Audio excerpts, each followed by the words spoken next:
انتوا عارفين لما تكون الدنيا زي ما هي معايا دلوقتي كده مكحرطة يعني شوية ومفيش اوردرات ولا في شغل ولا في نفس للتصوير قوي يعني وان انتي تعرضي الشغل بتاعك بأحسن حاجة. عارفة بعمل ايه؟ اول حاجة اكيد هفكر فيها ان انا هتصل ببلوجر عشان تعمل لي اعلان للشغل بتاعي وانا عشان يجيني اوردرات الصفحة بتاعتي تعلى وكده. عارفين هعمل ايه؟ مثلا هتصل بيها: الو، السلام عليكم، ازي حضرتك، عامله ايه؟ انا ساره حارس، انا بشتغل هاند ميد وبشتغل شنط واي حاجه تخص الهاند ميد ومحتاجه حضرتك تعملي لي اعلان لشغلي عشان يجيلي مبيعات ويجيني شغل. حلو، حلو. فهي هتقول لي مثلا ايه: طيب تمام، انا محتاجه من كل حاجه بتعمليها حاجه، وهاخد 10,000 بلس ان انا هاخد الحاجات اللي انت هتبعتيها لي دي. يعني المنتج اللي انا هعرض عليه اللي هعمل عليه الاعلان طبعا هاخده، وكمان 10,000 جنيه. فانا هقول لها طيب ماشي اوكي، يلا تمام اتفقنا.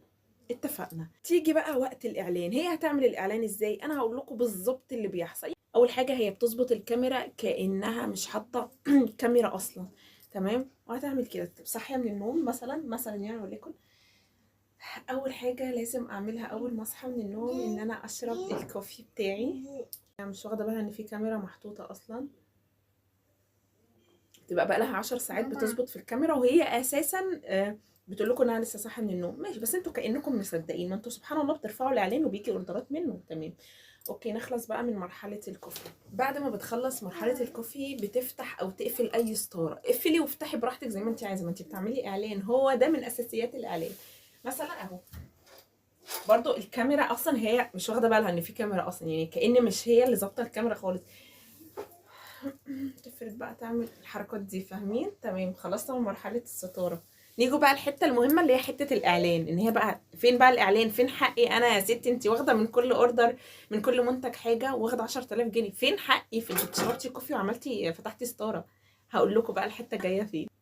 هنا بقى الجزء المهم جدا اللي هو خلاص هي تعلن بقى عن المنتج بتاعي اخيرا، ان انا واقفه اتفرج بقى كده اقول انا فين بقى؟ فين الاعلان بتاعي؟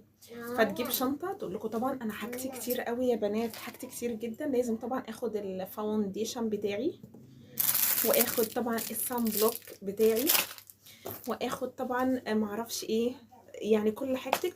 وطبعا يا بنات الحاجه دي كلها كتير جدا، وطبعا احنا كبنات بناخد حاجات كتير قوي واحنا خارجين.